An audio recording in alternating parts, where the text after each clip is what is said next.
Hello everybody and welcome to another episode of my video blog series. I am your host, Nick Renard, and today we are going to talk about setting up non-remarketing display campaigns in AdWords. So let's go ahead and get started. So I'll start off with a table of contents here on the things I'm going to cover today, and then at the end I'll show you a live example of me actually creating the campaign itself. So to start off, we'll start talking about why we use the display network. The most typical form of display that you've probably heard about is remarketing, but we are talking about non-remarketing today. So yeah, we're going to go a little deeper on the display network and give you some strategies on how to target users via topic targeting and keyword targeting. Second thing we'll cover is, will this strategy work for you? A question that we get a lot. We'll go over that in a second here. Third thing we'll cover is strategy, so you guys can understand what I am doing in the campaigns or why I'm doing those things in the campaigns and how I'm targeting particular users without using remarketing and using some of the other forms of display targeting that Google offers. And then lastly, like I mentioned, we're going to do a live example of me and AdWords creating a campaign and inserting the targeting and showing you some of the settings that you're going to need to be aware of for setting it up. So let's get started here on why use the display network. So I'll cover some of the pros and cons here. Pros, I'd say the main pro with the display network is that the cost per click is very, very cheap. If you have a typical cost per click on the search network of like $8, let's say, you'll probably see a cost per click on the, if you have a cost per click of $8 on the search network, I wasn't sure if I said search or display there, then you'll probably have a cost per click closer to like maybe 25 cents on the display network. Most display clicks will be anywhere from like 5 cents to about 75 cents. Anywhere in that range is pretty typical. If it gets higher than that, yeah, that's starting to get pretty expensive. The display network is very, very big, so you want to be careful with not having to pay too much per click on the display network. Another pro of the display network is that it's very good for awareness. If you're just trying to get your message out there, trying to do that like billboard style advertising where you just want to get your ads in front of as many people as possible.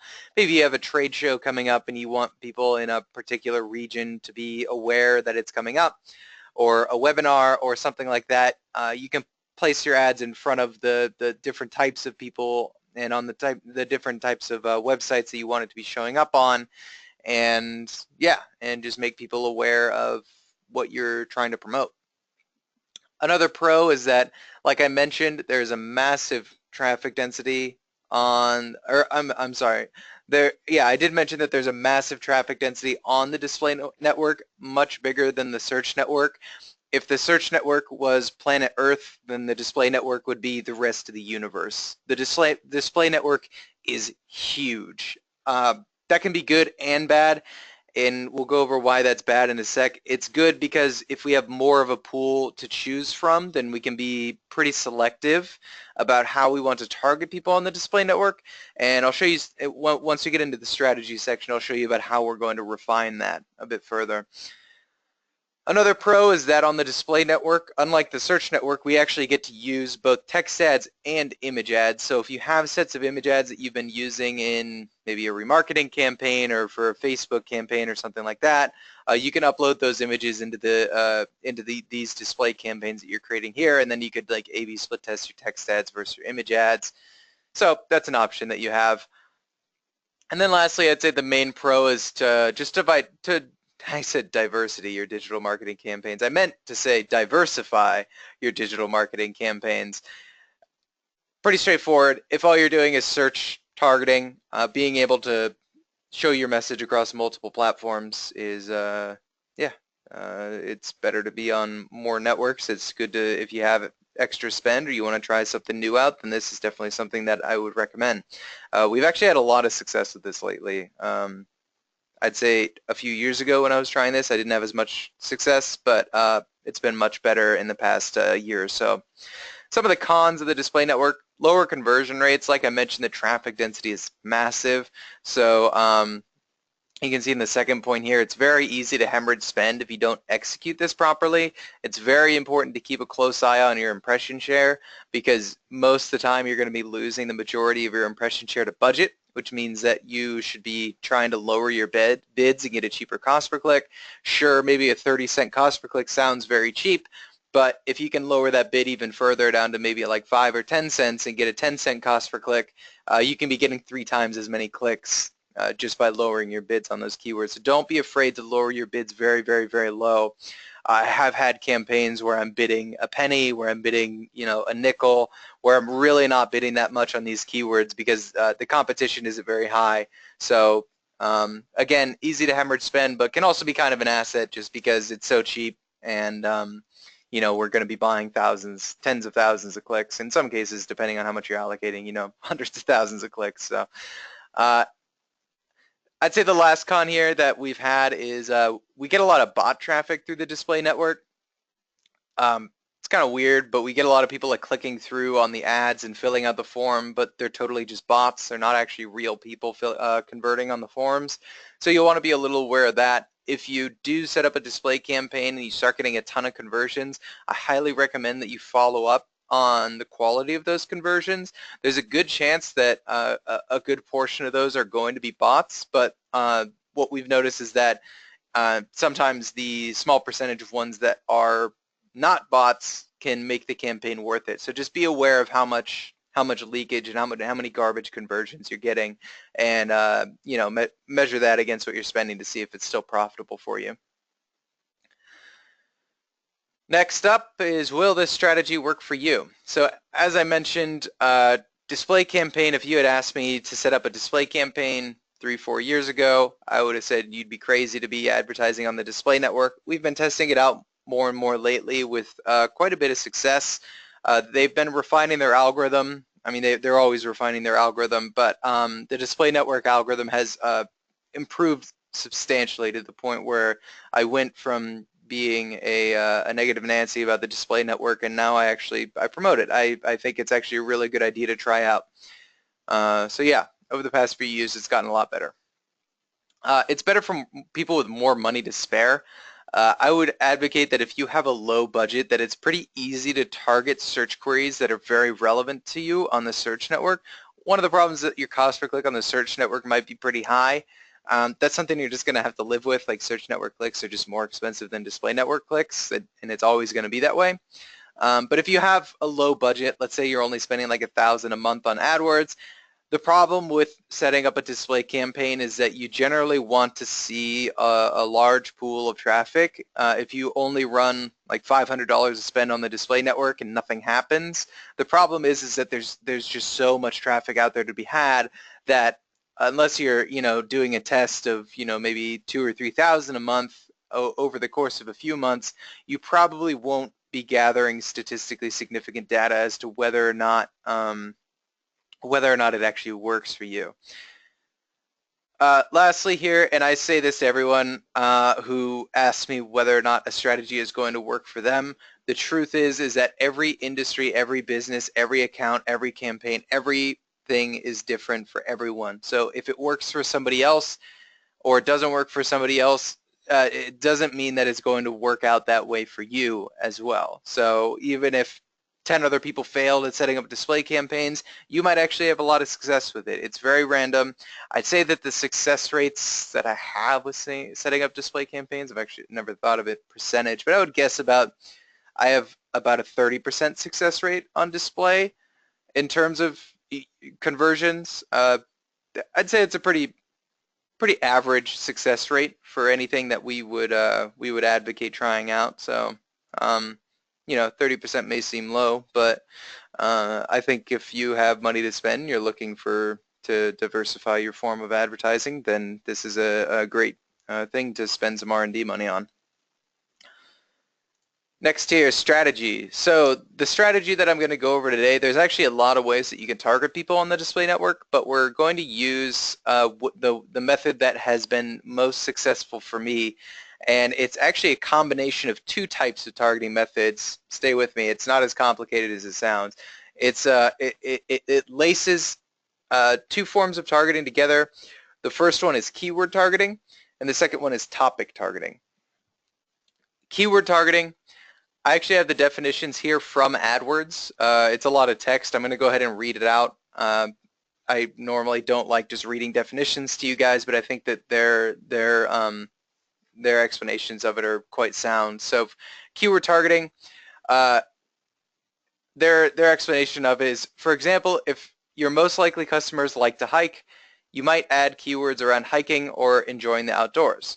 Then AdWords finds relevant websites that include your keywords as well as relevant audiences who are interested in those keywords. It's a good idea to pick keywords that are relevant to an entire group and not just a single ad. Depending on your keyword settings, your ads may show to audiences based on their recent browsing history or other factors rather than the content of the page they're currently viewing. So the thing that it does the most is it targets websites that have, like, let's say you put a keyword in there that's like hiking boots. It'll find what websites and forums and things like that that have the word hiking boots in the content, or maybe the content is about hiking or about boots or about hiking boots, and it'll target websites based on their content.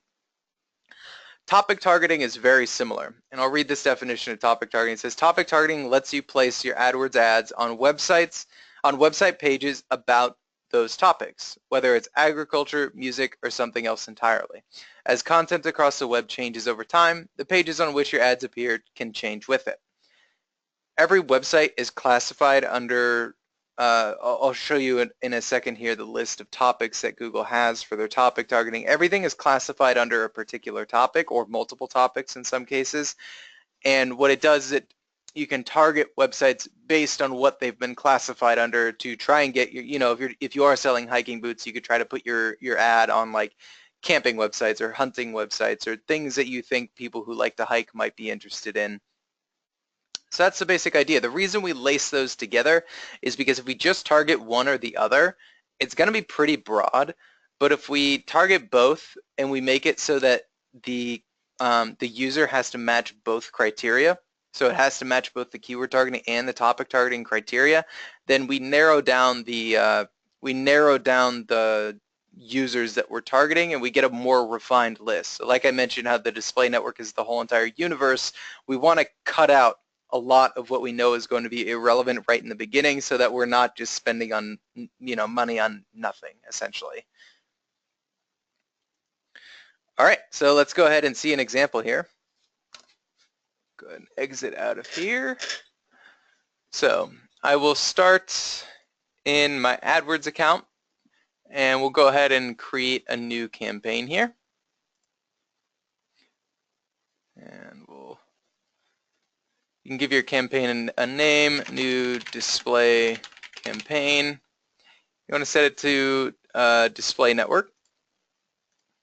You have to disable that. Can I bring this up here? There we go. A couple other settings that I recommend you do. Enhanced CPC, I'm not a fan of this.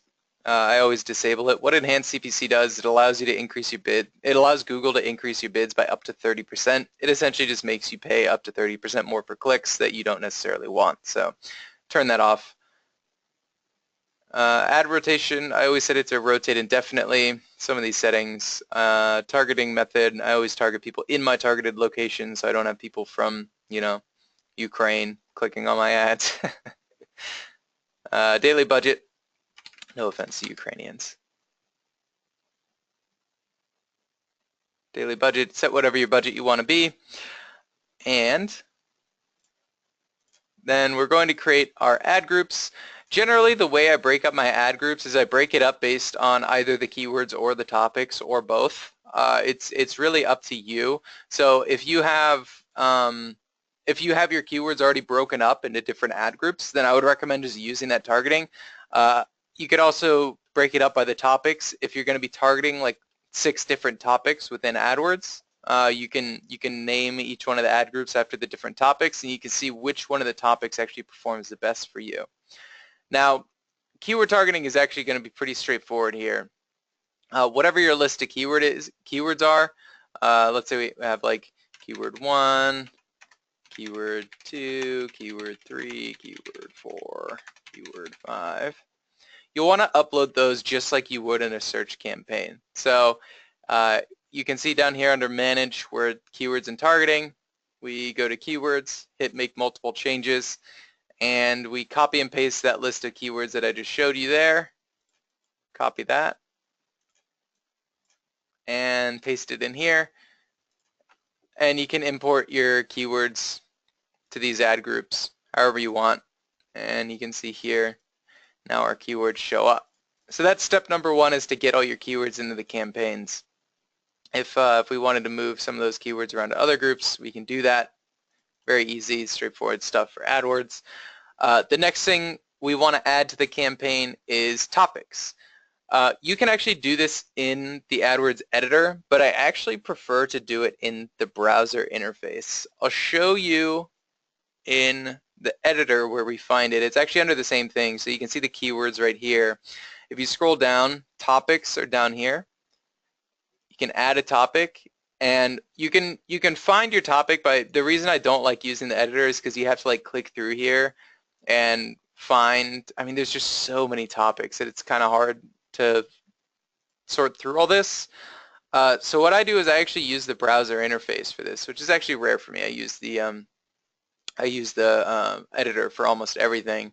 But there's a website, and I have this bookmarked. If you look up, if you just Google topic targeting Google AdWords, it'll come up with this list of how to add multiple topics with the topic codes. And so I always add these to my campaigns by using the topic codes. And I'll scroll down here so you can see it. And you can see these little blue drop-down boxes. These are each of the categories for the topics that Google has listed out. Let's let you see them all. So if we open one of these up, so let's say beauty and fitness. Let's say you run like I don't know, some kind of clothing line, or I'm trying to think of something. Maybe like a spa or a salon or something like that. You might want to use some of these categories: face and body care, cosmetology, beauty professionals, hygiene, maybe even cosmetic surgery type stuff. I don't know, body art, really whatever. That's one example. I'll open up another one here. Finance. You can see the finance category. We have stuff for banking, credit lending, credit cards, financial planning, insurance, retirement, all kinds of finance stuff. So what you can do is just kind of scroll through here. No matter what your industry is, I've literally never had a client that I've not been able to find at least one topic that was not relevant to them, or that was relevant to them. I'm not sure if I said that correctly, but you get the idea. I mean, you can see like under health, like look how many health topics there are. There's so many things to click through here. And each one of these has their own set of topics. So let's go back up to the beauty and fitness one, because we are beautiful people. And we will, let's say we want to use these topics here. What you can do is you can add all of these topics at once by copying it. And sometimes maybe there's going to be topics in multiple categories that you want to take. So you could just like copy and paste these topics into an Excel or a notepad here. So we could take like those, and then we could take some of the finance ones. And you could just copy and paste them all together, and then you'd copy this whole list. Go ahead and copy that. And we'll come back here, and we click on our campaign. This is a remarketing campaign, but I'm just going to use it as an example. And you want to click on this Display Network tab here, and then click Topics. Click Plus Targeting, and select your ad group that you want to add targeting to. Hit that little drop-down box, and here you can see it's a similar fashion where you can like click through in the editor, where you can like click through and, you know, select I want bike accessories or whatever. You can mass upload them all at once by clicking this little blue thing down here that says Add Topics Using Codes. Also, that list, this website that I found right here, if you click this little question mark, this see full list of topic codes will lead you straight to that website I was just talking about. So you can get there from AdWords or just by Googling it, up to you. But if we click Add Topics Using Codes, you'll recall that we just copied and pasted that list of topics there into Notepad.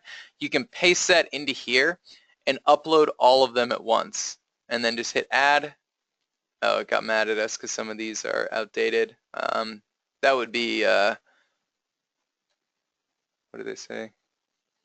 Unknown topic. Sometimes Google doesn't update these regularly enough, and some of the ones get outdated, or they get moved to like a different category, or things get combined. So I'll delete some of those. But you can see now we have our topics that we added here. And that's really it. So if we did that and we hit save, which I'm not going to do, but normally you would hit save, and then you would have a set of topics here, and then you would have a set of keywords here. So now you are targeting both topics and keywords. And that's what you want. You want to target you want it to match both the topic and the keyword. The problem with the display network is that if you don't adjust your settings appropriately, sometimes it'll target one or the other. I'll show you that here. If you click on you'll always want to check this setting whenever you're setting up a display campaign. If you select ad groups here, by default, it'll actually set you up for the right one that you want to use, but you want to make sure that under topics here, under your ad group settings, you want to make sure that this says target and bid and not bid only. Now, the difference between those two is that if I set this to bid only and I have keywords and topics in my campaign, then it's going to target either websites that have the keywords on them, or it's going to target websites that have the content, the topic content targeting on them. The problem with that is they don't necessarily have to, both pieces of criteria don't need to be met, which means that you're going to have a pretty large quantity of people that you're targeting. However, if you set it to target and bid, which is what the default is, that's telling it that it has to match both the keyword and the topic. Otherwise, it won't show to that user. So let's say it has content, like it talks about hiking boots, but that website is not classified under like hiking or camping or one of the topics that you selected. It just happens to mention hiking boots for whatever reason.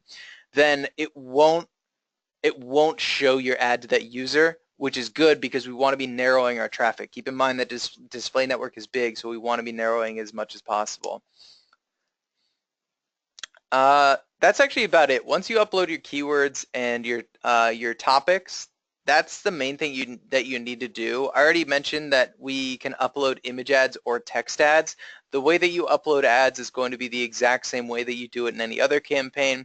You can upload expanded text ads or you can upload image ads. It's really up to you what kind of ads you want to run. I'm not going to go over that because this video isn't about ads. It's about the display network. But feel free to visit one of our other blogs or vlogs if you're looking on or for feedback, or if you're looking for advice on how to upload your ads. But yeah, that's pretty much the gist of uploading this. Anyways, I hope you guys enjoyed the video. I haven't done one in a while, so I'm kind of getting back into the swing of things here. Like I mentioned, we have had a lot of success with these campaigns, so I highly recommend you try them out if you've got some extra funds, or maybe you're an agency, maybe try it out for some of your clients and see if it works for you. Anyways, guys, thanks for watching, and I will see you guys next time on my next video blog.